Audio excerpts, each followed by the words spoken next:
Morning, কেমন আছেন সবাই? আশা করছি সবাই খুব ভালো আছেন আর আমিও খুব ভালো আছি।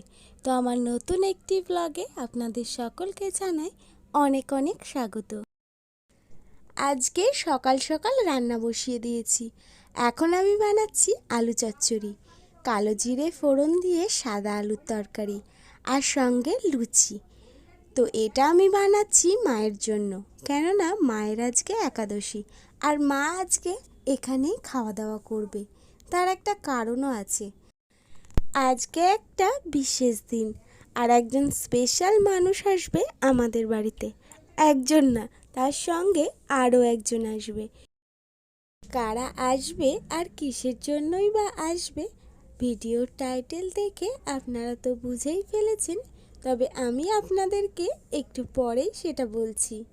তো আমার আলুর তরকারি রেডি হয়ে গেছে আর সঙ্গে এদিকে ফুলকো ফুলকো লুচিও কিন্তু আমার প্রায় ভাজা হয়ে এসেছে।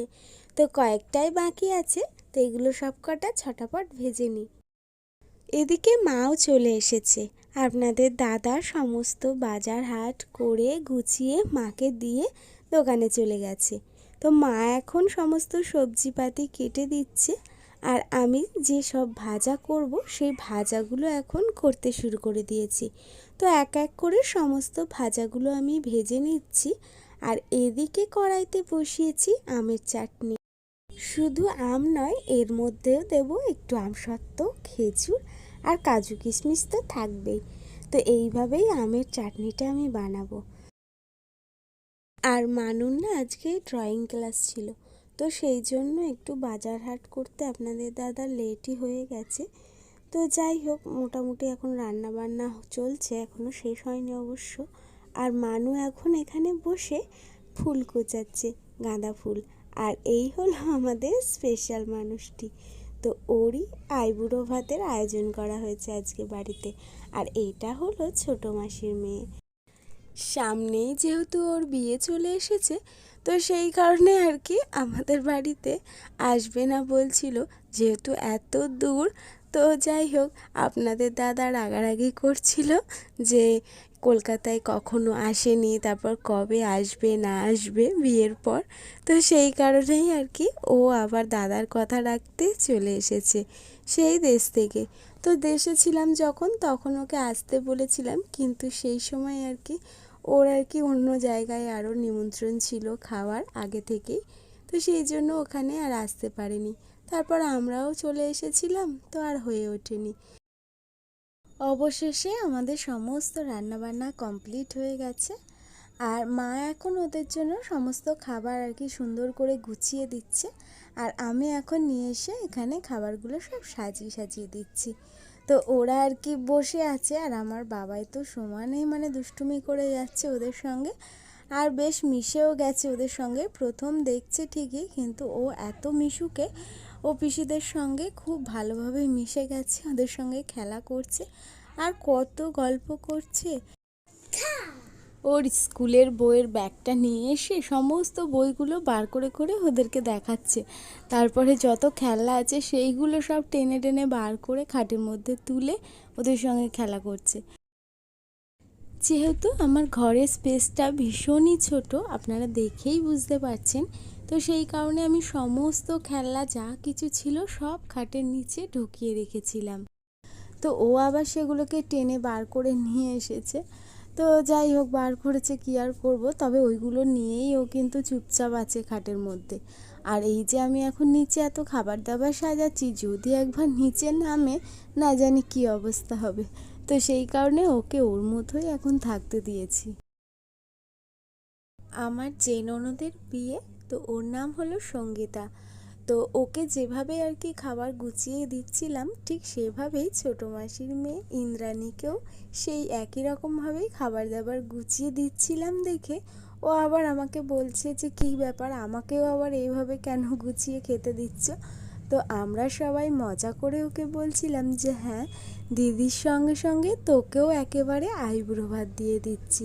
আর তারপর তোর বিয়ের সময় আমরা কোথায় কি থাকবো না থাকবো, সেই জন্য আগে ভাগে তোর আইবুড়ো ভাতটা সেরে রাখলাম। তো এই নিয়েই আমরা সবাই খুব মজা আর হাসাহাসি করছিলাম।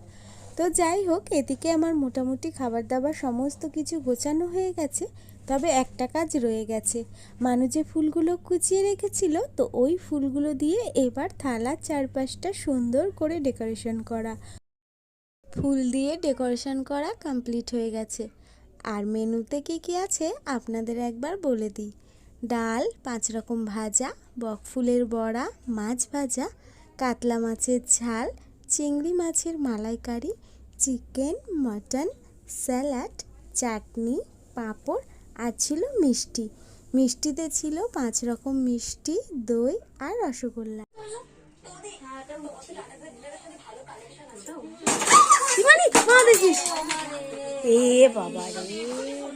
খাওয়া দাওয়া শুরুর আগেই এমনই একটা বাজে ঘটনা ঘটে গেল যে কি বলবো আপনাদের।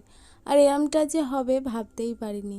আসলে ও ছবি তুলতে বসেছিল, আর ওঠার সময় যেহেতু একটু লম্বা, তো সেই কারণে আমার টিভির নিচেই আর কি একটা পাটা রাখা আছে, তো ওটার মধ্যেই সমস্ত জিনিসপত্র, বিশেষ করে আমার সিঁদুরটা ওর মধ্যেই রাখা ছিল। তো যেই উঠতে গেছে আর ঘা লেগে সিঁদুরটা পুরো ওর ভাতের থালার মধ্যে এসে পড়েছে।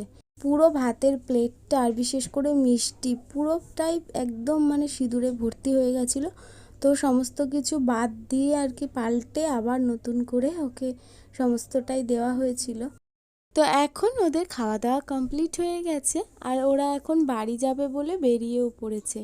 আসলে ইন্দ্রাণীর বিকালে পড়া আছে, তো টিউশনি যাবে বলে আর একদমই বসতে চাইলো না। তো সেই জন্য আর কি বেরিয়ে যাচ্ছে। আর আপনাদের দাদা ওদেরকে এখন অটো স্ট্যান্ড পর্যন্ত দিয়ে আসবে, তারপর ওখান থেকে অটো ধরে ওরা বাড়ি যাবে। আর সঙ্গীতা এখন ছোটো মাসির বাড়িতেই যাচ্ছে, ওখানে রাত্রিটা থেকে সকালে আর কি বাড়ি যাবে। তো আমরা অনেক জোর করছিলাম ওদের দুজনকেই যে আমাদের বাড়িতে থাকার জন্য, তো কিছুতেই আর কি ওরা থাকবে না। আপনাদের দাদা তো এমনও বললো যে দরকার হয় ভোরবেলা উঠে তোদেরকে বাড়িতে দিয়ে আসবো। ওরা চলে যাওয়ার পর আমাদের খাওয়া দাওয়া করে উঠতে উঠতেই 5টা বেজে গেছিলো। আর তারপর কলের কাজ সেরে বাসন কোসন মেজে জল টল তুলে আমাদের আবার হাঁটতে আসারও সময় হয়ে গেছিলো। তো সেই কারণে আমরা চলে এসেছি সোজা পার্কে। আর যেহেতু মা ছিল, তো সেই কারণে মাকেও নিয়ে এসেছিলাম। আর আজকে যেহেতু আমি মানে খাওয়া দাওয়া করেই সঙ্গে সঙ্গে চলে এসেছি, তো সেই কারণে একদমই হাঁটতে পারছিলাম না, ভীষণই কষ্ট হচ্ছিল। সেই জন্য আজকে আমি বেশি হাঁটিনি, 2-3 পাক দিয়েই আমি বাড়ি চলে যাচ্ছি। তবে আপনাদের দাদা এখনও 1-2 পাক দেবে। তো ওকে বললাম তুমি হাঁটো, আমি বাড়ি যাই, কেননা আজকে আমার দ্বারায় আর একদমই সম্ভব হবে না। এটা পরের দিন সন্ধ্যেবেলার ভিডিও। তো কালকে আর কি পার্ক থেকে আসার পর শরীরটা একদমই ভালো লাগছিল না, তো সেই কারণে আর কোনো ভিডিও করিনি। একে তো অবেলায় খাওয়া, তার মধ্যে আবার পার্কে হাঁটাহাঁটি করেছি, তো কেন জানি না শরীরটা ভালো লাগছিল না। আর রাত্রেও আমি আর খাওয়া দাওয়া করিনি, তো আর কি সেই কারণে আর ভিডিও করিনি। আর সারাদিন আজকে একটু চাপের মধ্যেই ছিলাম, তো সেই কারণে কোনো ভিডিও করা হয়নি। তো যাই হোক, আজকের দিনটা হচ্ছে বিশেষ একটা দিন। প্রতিটা বাঙালির কাছে আজকে একটা ভীষণ বড় জয়ের দিন বলতে পারেন। 22শে জানুয়ারি রামলালার মূর্তির প্রাণ প্রতিষ্ঠার দিন। তো এটা আপনারা সবাই জানেন। তো তার জন্য প্রদীপ জ্বালানোর কথা বলা হয়েছিল, তো সেই কারণে আমিও প্রদীপ জ্বালালাম আমাদের মন্দিরে। আর যেহেতু আমাদের মন্দিরে কৃষ্ণের ছবি আছে, তো সেখানেই আমি প্রদীপটা দেখিয়েছি। আর তাছাড়াও রাম তো কৃষ্ণেরই একটা অবতার, তো সেই কারণে তাকেই আমি প্রদীপটা দেখিয়েছি। আর একটা প্রদীপ জ্বালিয়ে আমি আমার তুলসী তলায় দিয়েছি। আর আমার এই ভিডিওটা দিতে অনেকটা লেট হয়ে গেছে, সেটা আমি জানি, তবু আপনাদের সঙ্গে শেয়ার করলাম। আসলে আমি যেহেতু দুপুরবেলা করে ভিডিও এডিট করি, মানে বাবাইকে ঘুম পাড়িয়ে তারপর যতটুকু টাইম ও ঘুমায় ততটুকু টাইমের মধ্যে চেষ্টা করে এডিট করে নেওয়ার, তারপর ও উঠে গেলে না আর হয় না। সেই জন্য একটা ভিডিও আমাকে এখন 2-3 দিন ধরে এডিট করতে হচ্ছে। আসলে দুপুরে বাবাইকে ঘুম পাড়াতে গিয়ে আমি নিজেও না কখন ঘুমিয়ে পড়ছি, আর যার জন্যই যত সমস্যা হয়ে যাচ্ছে। আর তার জন্যই একটা ভিডিওকেই আমাকে 2-3 দিন ধরে ভয়েস দিয়ে ভিডিওটাকে শেষ করতে হচ্ছে। তো সেই জন্য ভীষণ আমি সমস্যার মধ্যে পড়ে যাচ্ছি। তো কি করব কিছু বুঝতেই পারছি না। তো যাই হোক, তার জন্য আমি আপনাদের কাছে ক্ষমা চেয়ে নিচ্ছি। আর মানু এখন খেয়ে দিয়ে পড়তে চলে গেছে, আর বাবাইকে দেখুন আমি একটা কাজ দিয়েছি, তবে এই কাজটা করতে ও কিন্তু ভীষণ মজা পায়। তো ওর আর কি পড়াশোনা হয়ে গেছে, মানে ওকে পড়িয়ে নিয়ে তারপর আজকে একটু তাড়াতাড়ি ছেড়ে দিয়েছি, দিয়ে এখন আমি আর ও দুজনে মিলে এই যে মটরশুঁটি ছাড়াচ্ছি। আপনাদের দাদা কড়াইশুঁটির কচুরি খাবে বলেছে। আসলে কালকে যে মাটনটা রান্না করা হয়েছিল, তো সেটা আমরা কেউই খাইনি, ওদেরকে যা দেওয়া হয়েছিল অতটুকুই, আর পুরোটাই আর কি রয়েছে। আর আমরা ডাল, ভাজা, মাছ, চিকেন এত কিছু ছিল, তো এইসব দিয়ে খাওয়ার পরে আর মাটনের লাস্টে হাতই দেওয়া হয়নি। তো তার জন্য আপনাদের দাদা বলল যে আজকে কড়াইশুঁটির কচুরি করো, তাহলে মাটনের সঙ্গে খাওয়া যাবে। তো এই যে আমাদের সব কড়াইশুঁটি কিন্তু ছাড়ানো হয়ে গেছে। তো শেষে একটা দুটো ছিল, সেটাই বাবাই ছাড়িয়ে দিল। আর আজকে আমি যেভাবে কড়াইশুঁটির কচুরি বানাবো, তার জন্য কিন্তু পুর ভরতে লাগবে না। পুর ভরার ঝামেলা ছাড়াই ঝটাপট কড়াইশুঁটির কচুরি বানিয়ে ফেলা যাবে। হাতে যদি একদম সময় না থাকে, অথচ কড়াইশুঁটির কচুরি খেতে ইচ্ছা করছে, তার জন্য আমি যেভাবে বানাচ্ছি সেইভাবে আপনারাও কিন্তু বাড়িতে বানিয়ে খেতে পারেন। তো তার জন্য পুরো ভিডিওটা স্কিপ না করে দেখতে থাকুন। তো প্রথমেই কড়াইশুঁটিটাকে সিদ্ধ করে নিচ্ছি। আর এই দেখুন, খুন্তি দিয়ে দেখতে চাইছি যে কড়াইশুঁটিটা সিদ্ধ হয়েছে কিনা, কিছুতেই খুন্তিটা কড়াইশুঁটির গায়ে ফোটাতেই পারছি না। তবে কড়াইশুঁটিগুলো কিন্তু সিদ্ধ হয়ে গেছে। কী করে বুঝলাম? দেখুন, কড়াইশুঁটিগুলো সব জলের উপরে ভাসছে। তো এটা কিন্তু আমি জানতাম না, এটা আমি কড়াইতে দেখেই কিন্তু জিনিসটা বুঝলাম। তো যাই হোক, কড়াইশুঁটিটাকে ঠান্ডা করে নিয়ে এখন মিক্সিতে এটাকে পেস্ট করে নিচ্ছি। তো এই যে আমার পুরো কড়াইশুঁটিটা কিন্তু পেস্ট করা হয়ে গেছে। আর দুভাগে পেস্ট করতে হয়েছে, যেহেতু আমার মিক্সির বাটিটা ছোটো, তো তার জন্য। আর দেখুন, একটাতে আমার একটু জল বেশি হয়ে গেছে, আর প্রথম যেটা করেছিলাম সেটাতে একটু জল কম আছে। তো তাতে কোনো অসুবিধা হবে না, যেহেতু আমি এটা তো ময়দা মাখবো, মানে ময়দার সঙ্গেই এটাকে মেখে নেব, তো তার জন্য কোনো অসুবিধা হবে না। তো এই যে আমি আমার যতটা প্রয়োজন সেই মতো ময়দা এখানে নিয়ে নিয়েছি। এখন এর মধ্যে দিয়ে দিচ্ছি একটুখানি জোয়ান। আর জোয়ান দিলে টেস্টটাও যেমন একটু ভালো আসে, তেমনি গ্যাস অম্বল হওয়ারও কিন্তু ভয়টা কম থাকে। তো এরপর এর মধ্যে দিয়ে দিলাম রিফাইন তেল, লবণ আর চিনি। এবার এটাকে খুব ভালো করে মেখে নেব। তো এই যে ময়দা কিন্তু আমার সুন্দর করে মাখা হয়ে গেছে, আর মেখে এটাকে আমি আধ ঘন্টা মতো ঢাকা দিয়ে রেখে দিয়েছিলাম। আর ময়দাটা দেখুন কি সুন্দর সফট হয়েছে মাখা। তো এবার কিন্তু আবারও ভালো করে এটাকে ঠেসে নিতে হবে। আর এই দেখুন, এবার কিন্তু আমার লেচি করার জন্য একদম পারফেক্ট হয়েছে ময়দাটা। তো এবার আমি লেচি করে নেব। এবার কড়াইতে বসিয়ে দিয়েছি তেল, আর তেলটাও খুব ভালো মতোই গরম হয়ে গেছে। এবার এক এক করে কচুরিগুলোকে আমি ভেজে নেব। আর এই রেসিপিটা শিখেছি আমি আমার শাশুড়ি মায়ের কাছ থেকে।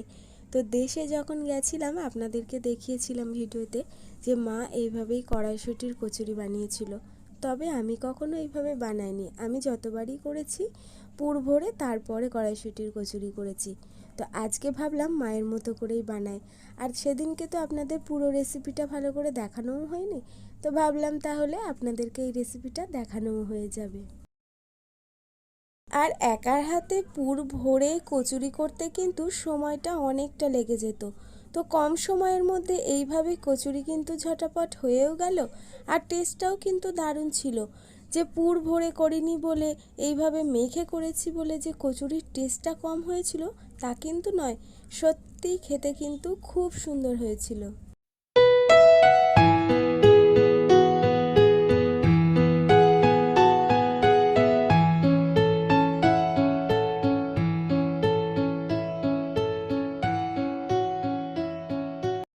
এই দেখুন, সমস্ত কচুরিগুলো কিন্তু আমার ভাজা হয়ে গেছে। আর দেখুন কি সুন্দর ফুলেছে, প্রত্যেকটা কচুরি কিন্তু আমার খুব সুন্দর ফুলেছে। দেখেছেন কি সুন্দর? একদিন বাড়িতে এইভাবে বানিয়ে খেয়ে দেখবেন, আশা করছি আপনাদের ভালোই লাগবে খেতে। আপনাদের দাদা বাড়ি চলে এসেছে। তো গরম গরম থাকতে থাকতেই ওকে খেতে দিয়ে দিই, ঠান্ডা হয়ে গেলে না ভালো লাগবে না খেতে। তবে প্রথম দিকে যেগুলো ভেজেছিলাম সেগুলো কিন্তু একটু ঠান্ডা হয়ে গেছে। তো ওকে অবশ্য উপর থেকে গরম গরম দেখেই দেব। তো যাই হোক, বাটিতে এখন মাংসটা তুলে দিই। তাহলে চলুন রাত্রের খাওয়া দাওয়াটা ঝটপট করে সেরে নিই। আর এরই সাথে সাথে আজকের ভিডিওটাকে আমি এখানেই শেষ করছি।